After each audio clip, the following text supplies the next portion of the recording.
Alhamdulillah. Teman-teman, ketemu lagi. Assalamualaikum warahmatullahi wabarakatuh. Ketemu lagi dengan saya FCPI TV.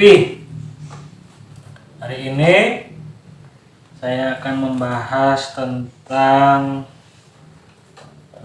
rawatan atau tahapan merawat burung bahan prospekan.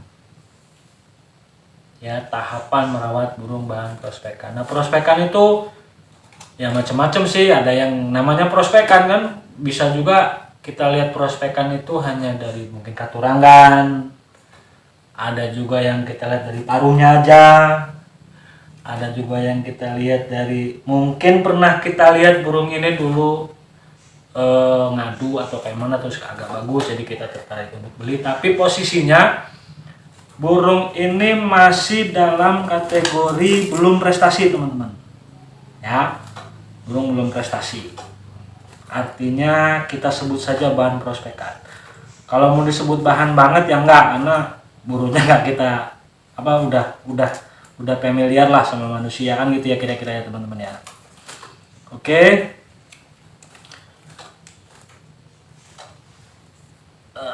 Kita beres-beres pelan-pelan. Oke. Nah, tadi itu tahapan merawat burung murai ya, bahan prospekan.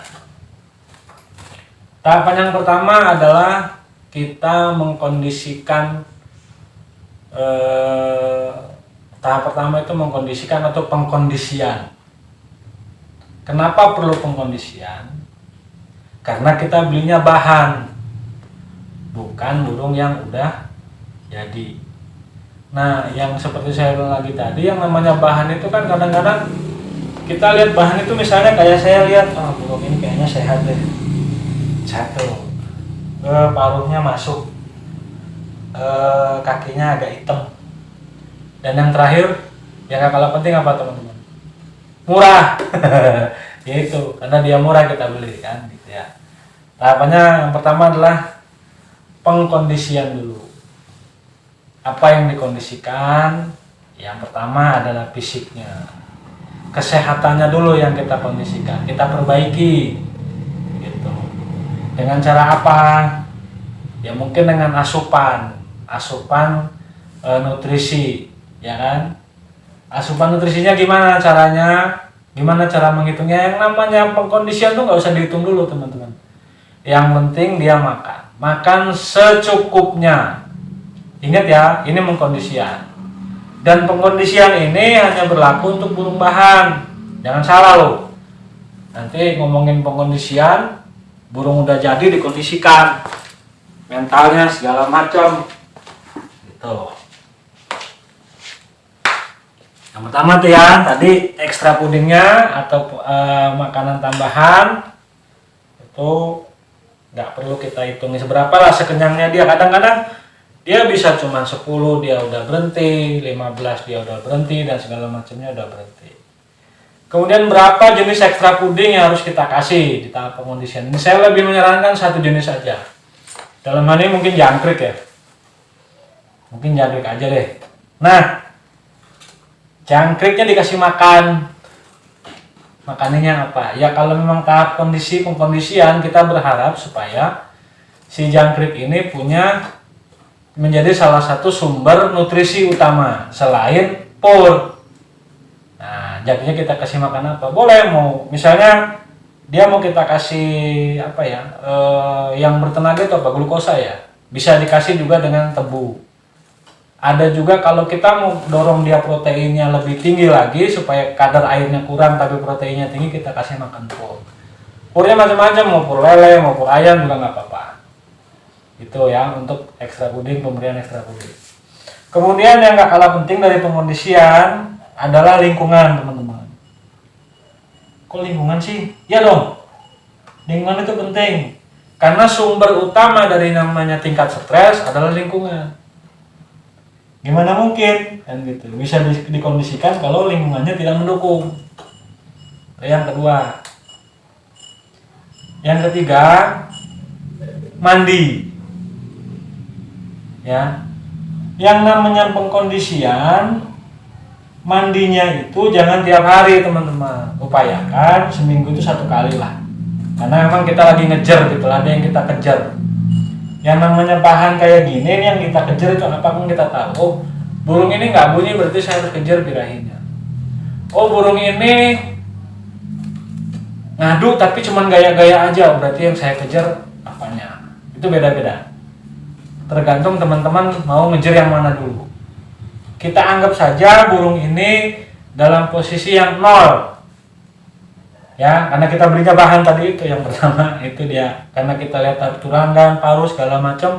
Kemudian ada penentu akhir yaitu apa? Murah. Itu jadi murah. Itu tadi ya, yang pertama tadi ekstra puding. Yang pertama itu hanya untuk satu jenis saja dulu supaya mudah gitu loh, supaya mudah kita untuk menganalisa. Karena khawatirnya nanti kalau kita misalnya kita dorong kroto dan segala macam ulat, nanti malah kita nggak tahu nih apa ya. Kalau saya pribadi sih lebih enak di satu ekstra puding karena saya lebih mudah untuk menganalisa gitu loh. Kemudian tahapan selanjutnya pengerodongan.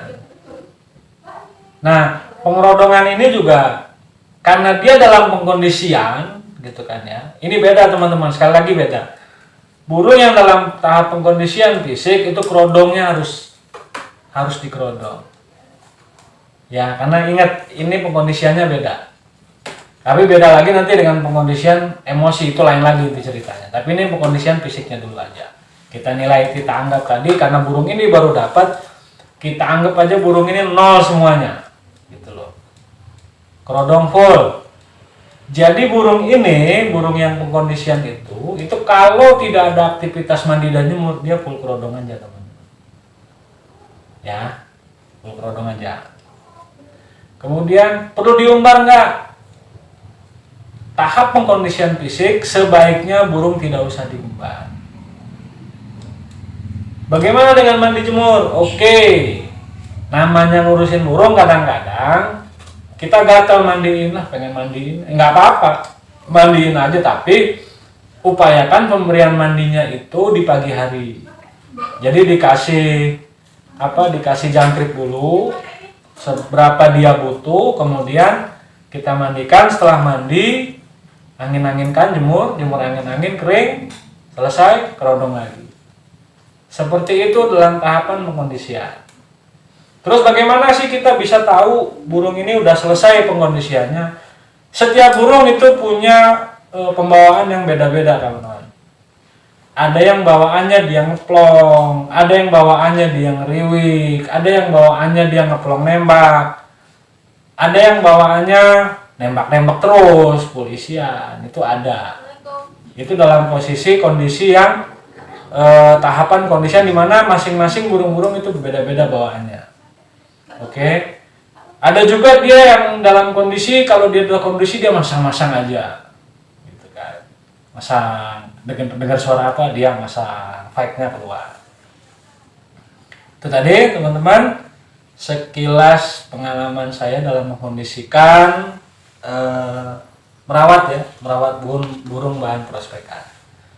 Kalau mungkin nanti ada teman-teman yang pengen tanya-tanya, boleh tanya-tanya di kolom komentar.